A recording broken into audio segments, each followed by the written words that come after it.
नमस्कार साथियों, कैसे हैं आप लोग? आशा और उम्मीद करता हूँ स्वस्थ होंगे, मस्त होंगे। जहाँ भी होंगे ज़बरदस्त तरीके से आप अपनी तैयारी कर रहे होंगे। दोस्तों, आज का यह वीडियो जो हमारा है ना, इसमें मैं आप लोगों को रचना और रचनाकार याद कराऊँगा। आपको याद करने की ज़रूरत नहीं है, केवल आप वीडियो देखिए, मेरा काम है याद कराना। यहाँ पर देखिए हमारा पहला क्वेश्चन जो दिया गया है, इसमें कहा है काजर की कोठरी। कहा है काजर की कोठरी उपन्यास के रचनाकार कौन हैं? गोपाल राम गहमरी जी हैं, या राधा चरण गोस्वामी जी हैं, या देवकी नंदन खत्री हैं, या फिर आपका प्रताप नारायण मिश्र हैं। तो देखिए दोस्तों, पहले इसका उत्तर जान लीजिए, उसके बाद मैं आपको याद करा दे रहा हूँ हमेशा के लिए। और यही नहीं, इसके अलावा और भी कई रचनाओं को मैं याद कराऊंगा इसी स्लाइड पर, है ना दोस्तों। इसका उत्तर है काजर की कोठरी के रचनाकार कौन है? देवकी नंदन खत्री हैं। कौन है? देवकी नंदन खत्री हैं।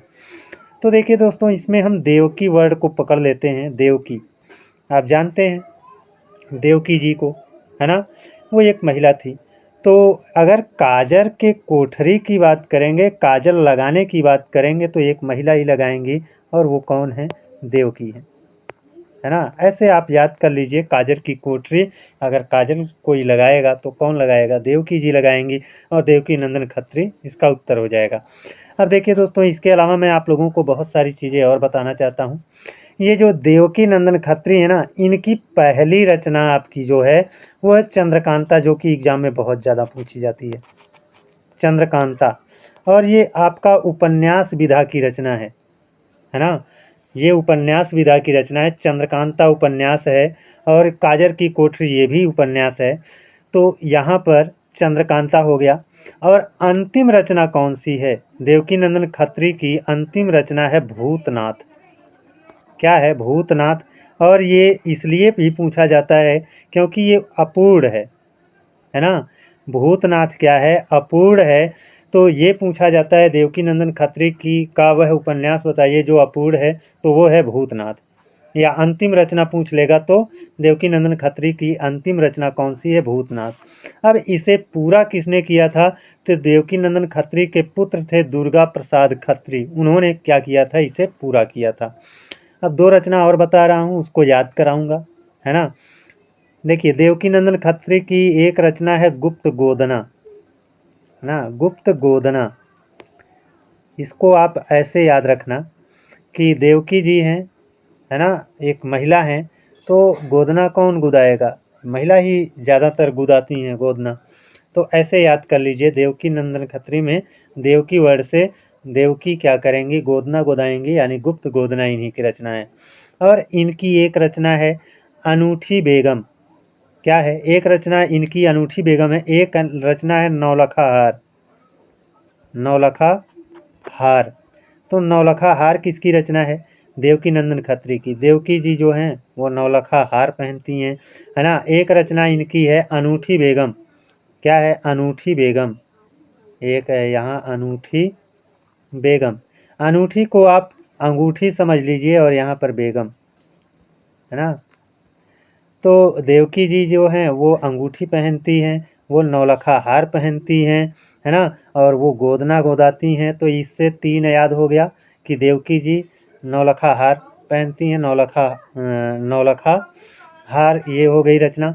अनूठी बेगम अंगूठी पहनती हैं, उससे याद हो जाएगा। और गुप्त गोदना, है ना? गोदना गुदाती हैं, वो हो गया। और याद रखना, भूतनाथ देवकी नंदन खत्री की अंतिम रचना है। चंद्रकांता देवकी नंदन खत्री की पहली रचना है ना? और ये आपका काजर की कोठरी ये भी देवकी नंदन खत्री की रचना है। तो दोस्तों, यहाँ पर मैंने बहुत सारी चीज़ें आपको बता दिया। अब बढ़ते हैं अपने अगले क्वेश्चन पर। कह रहा है वह तोड़ती पत्थर के रचनाकार कौन है? तो देखिए दोस्तों, इसका जो सही जवाब है वो है वह तोड़ती पत्थर के रचनाकार कौन है? तो यह है सूर्यकांत त्रिपाठी निराला। अब मैं इसे भी आपको याद कराऊंगा। अब आप ऐसे याद कर लीजिए कि अगर कोई पत्थर तोड़ रहा है तो जाहिर सी बात है एसी में बैठ कर के पत्थर तो तोड़ेगा नहीं, है ना? पत्थर जहाँ मिलेगा वो तो पहाड़ पर्वत रहेगा, वहीं पर तोड़ना पड़ेगा। और वहाँ तोड़ेगा तो वहाँ पर क्या रहेगा? सूर्य सूर्य का प्रकाश रहेगा, और जब सूर्य का प्रकाश रहेगा तो उसी से आप इसको ध्यान में रखिएगा। सूर्यकांत त्रिपाठी निराला। वह तोड़ती पत्थर, अगर कोई तोड़ेगा पत्थर तो कहाँ तोड़ेगा? सूर्य के प्रकाश में, है ना, यानी सूर्य की रोशनी में तोड़ना पड़ेगा, धूप में तोड़ना पड़ेगा, और धूप से ही रिलेटेड है सूर्य, और सूर्यकांत त्रिपाठी निराला की ये रचना है। अब बढ़ते हैं अपने अगले क्वेश्चन पर। कह रहा है प्रेम वाटिका काव्य के रचनाकार कौन से हैं? प्रेम वाटिका, तो देखिए दोस्तों, यहाँ पर प्रेम वाटिका के रचनाकार कौन है? मलिक मोहम्मद जैसी हैं, ईसा अल्लाह खां हैं, रस खान हैं, संत रैदास हैं। तो इसका सही जवाब है रस खान। अभी मैं इसको आपको याद कराऊंगा। कैसे याद करेंगे आप? प्रेम वाटिका, प्रेम की वाटिका है। वाटिका मतलब बगीचा होता है, और आप जानते हैं बगीचे में फल लगता है, और फल कैसे होते हैं? रसीले होते हैं, है ना। फल कैसे होते हैं? रसीले होते हैं, यानी वो रस की खान होते हैं। कैसे होते हैं? रस की खान होते हैं। प्रेम की वाटिका में फल लगेंगे कैसे? रसीले, और रसीले फल कैसे होते हैं? रस की खान होते हैं। रस खान इसके क्या हो जाएंगे? करेक्ट जवाब हो जाएंगे। अब बढ़ते हैं अपने अगले क्वेश्चन पर। कह रहा टूटा पहिया के रचनाकार कौन है? टूटा पहिया, यहाँ पर दिया है टूटा पहिया के रचनाकार कौन है? आप याद रखना, ये महाभारत के कथा प्रसंग पर आधारित है। महाभारत में आप जानते हैं कि एक योद्धा था जिसके रथ का पहिया टूट गया था। ये तो कहानी है ना। महाभारत देखे होंगे, ज़रूर देखे होंगे, और इतना बताने के बाद आप जान गए होंगे कि वह कौन था? कर्ण था। कौन था? कर्ण था। और कर्ण कैसा व्यक्ति था? उसका व्यक्तित्व कैसा था? वो वीर था, है ना, दानवीर था, है ना। वो कैसा वीर था? दानवीर था। लेकिन यहाँ पर कर्ण को जो दानवीर आप रिलेट कर रहे हो, दानवीर था, ये तो रियलिटी है, लेकिन आपको अपना उत्तर पकड़ने के लिए दान को धन, है ना, यहाँ पर धर्म बना लेना है। धर्मवीर था, है ना। तो यहाँ पर धर्मवीर भारती हो जाएगा। इस तरह से आप अगर रिलेट करोगे तो उत्तर मिल जाएगा, क्योंकि आपको ऑप्शन में दानवीर ऑप्शन नहीं मिलेगा, ऑप्शन में धर्मवीर मिलेगा। तो आप रिलेट कर ले जाओगे। एक बार दो बार ज़रूर आप इसको दोहराना, ताकि आप इस पर अपनी पकड़ बना सको। अब बढ़ते हैं अपने अगले क्वेश्चन पर। कह रहा गुनाहों का देवता किसकी रचना है? गुनाहों का देवता किसकी रचना है? रामचंद्र शुक्ल का है, जयशंकर प्रसाद का है, धर्मवीर भारती का है, भारतेंदु हरिश्चंद्र का है। तो देखिए दोस्तों, यहाँ पर गुनाहों का देवता कहा है, तो हम ऐसे ही रिलेट कर ले रहे हैं भाई। जो गुनाहों का देवता है, जो गुनाहों का देवता है, वह व्यक्ति कैसा होगा? वह व्यक्ति धर्मवीर होगा, है ना। जो गुनाहों का देवता है वह कैसा व्यक्ति हो सकता है? वो धर्मवीर व्यक्ति हो सकता है। इस तरह से हमने रिलेट कर लिया। धर्मवीर भारती इसका क्या हो जाएगा? करेक्ट जवाब हो जाएगा। ये तो दोस्तों मेरा एक प्रयास है याद कराने का।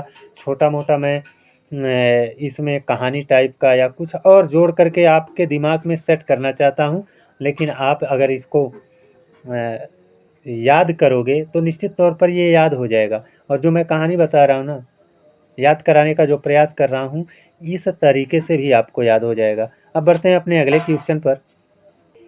ये देखिए अपना अगला क्वेश्चन है। इसमें कहा है पत्थर फेंक रहा हूँ, काव्य संग्रह है। ये काव्य संग्रह किसका है? बालकृष्ण भट्ट का है, या चंद्रकांत देवताले का है, या मन्नू भंडारी का है, या रामदरस मिश्र का है? तो जो इसका जवाब है ना दोस्तों, वो यही है, चंद्रकांत देवताले। अब इसे याद कैसे करके रखोगे?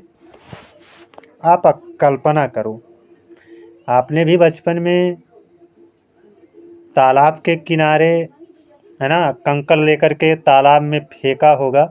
वो जो उसमें तालाब पर हम फेंकते हैं तो उछलते हुए उसमें हमारा कंकड़ जाता है।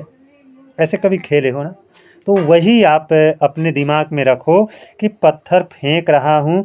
तो बचपन में जब हम पत्थर फेंकते थे ना, तो तालाब में फेंकते थे तो उछलते हुए जाता था। वही दृश्य आप अपने दिमाग में बैठाओ। तो यहाँ पत्थर फेंक रहा हूँ, कहाँ फेंकोगे? ताले में। ताले में मतलब तालाब में। तो चंद्रकांत देव ताले, चंद्रकांत देव ताले इसका क्या हो जाएगा? करेक्ट जवाब हो जाएगा। दोस्तों एक बार इमेजिन करके देखो, निश्चित तौर पर याद होगा। ये कह रहा अमृत और विष के रचनाकार कौन है? अमृत और विष के रचनाकार कौन है? ये तो बहुत आसान है। इसलिए आसान है क्योंकि अमृत और विष रचना का नाम है और रचनाकार के नाम में भी आता है अमृत, अमृतलाल नागर। तो इसको तो याद कराना ही नहीं है ना।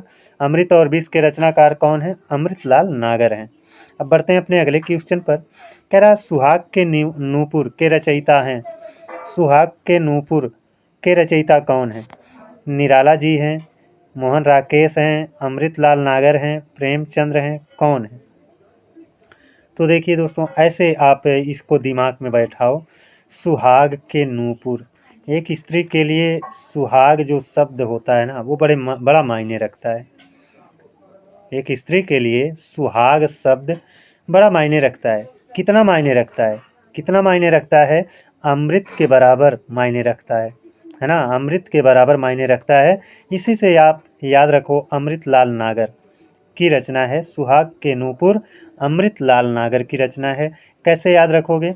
सुहाग शब्द एक स्त्री के लिए बहुत मायने रखता है। कितना मायने रखता है? अमृत के बराबर मायने रखता है। तो अमृतलाल नागर हो गए। बढ़ते हैं अपने अगले क्वेश्चन पर। कह रहा नीला चाँद उपन्यास के रचनाकार कौन है? भैया नीला चाँद की यहाँ पर बात हुई है ना। नीला चाँद के उपन्यास कौन है? उपन्यास के रचनाकार कौन है? ये बहुत ही महत्वपूर्ण उपन्यास है। इस पर साहित्य अकादमी पुरस्कार भी मिला हुआ है, इसलिए बहुत इम्पोर्टेंट है ना। नीला चाँद। और मैं जितना पढ़ा रहा हूँ, शायद जितना इस वीडियो की बातें छोड़ दो, पीछे बहुत सारा मैंने वीडियो बना रखा है, उनमें जो मैंने पढ़ाया है, याद कराया है, उन्हीं में से आपका अधिकतर प्रश्न बनता है। तो यहाँ पर हमको क्या रखना है? नीला और चाँद। तो कोई ऐसे दिव्य पुरुष हैं, है ना, जिनके जटा पर चाँद हुआ करता था और जिनका कंठ, यहाँ पर कंठ नीला हुआ करता था, है ना। ऐसे पुरुष कौन थे? तो आप कहोगे ऐसे पुरुष तो शिव जी थे, है ना। उनकी जटा में चाँद रहता था और उनका कंठ, भाई जहर पीने के कारण, वो क्या था, विष निकला था ना, उस विष को पीने के, विषपान करने के कारण उनका कंठ नीला हो गया था, इसीलिए तो उनको नीलकंठ कहते हैं ना। तो इससे नीला चाँद से आप अनुमान लगा लेंगे कि नीला गला रहेगा और चाँद उनके जटा में रहेगा। ऐसे कौन है? शिव हैं, शिव प्रसाद सिंह इसका क्या हो जाएगा? करेक्ट जवाब हो जाएगा। अब बढ़ते हैं अपने अगले क्वेश्चन पर। कह रहा रंग में भंग के रचनाकार कौन है? देखिए दोस्तों, अक्सर ना इसको हम आपको याद करा रहे हैं, आप ध्यान से इसको सुनिएगा। थोड़ा सा स्टोरी भले है, लेकिन ये स्टोरी आपको याद करना नहीं है, सुन लोगे ना, बस अपने आप दिमाग में कैलकुलेशन बन जाएगा, विद इन 1 सेकेंड, 1 सेकेंड में बन जाएगा। रंग में भंग, रंग में भंग कब पड़ता है? तो आप ये सोचो कि मैथ आपको नहीं आता है, लेकिन आपको आगे की क्लास में मैथ आपके परिवार वाले, आपके गार्जियन, पिता जो हैं, वो मैथ आपका सब्जेक्ट चूज कर लेते हैं, तो आप यही सोचते हो कि रंग में भंग पड़ गया, है ना। सारा जो विषय आप पढ़ना चाहते थे, उसके अलावा एक दूसरा विषय आ गया जो आपको नहीं आता है, तो आप कहोगे रंग में भंग। तो यहाँ पर रंग में भंग कब पड़ता है? जब हमको कोई ज़बरदस्ती मैथ दिला देता है, तब, है ना। ऐसे ही याद कर लेना, रंग में भंग तब पड़ गया जब मुझको मैथ दिला दिया मेरे पापा ने, तो मैथ दिला दिया तभी तो रंग में भंग पड़ा। तो मैथिली शरण गुप्त आपका क्या हो जाएगा? करेक्ट जवाब हो जाएगा। इस तरह से आप अपने दिमाग में बैठा लो। दोस्तों, मुझे भी याद करने में बड़ी तकलीफ़ और बड़ी परेशानी होती थी, तो मैं एक एक रचना को लेकर के, क्योंकि ये सब इम्पोर्टेंट रचनाएं हैं, तो इनको लेकर के मैं सोचता था कैसे याद होगा, क्योंकि याद करता था भूल जाता था।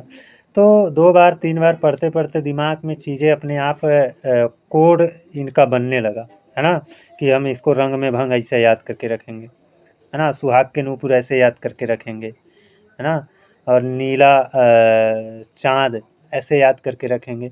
तो अपने आप कोड बन गया। अब आप अपना खुद दिमाग चलाइए, मैं यहाँ पर दे रहा हूँ।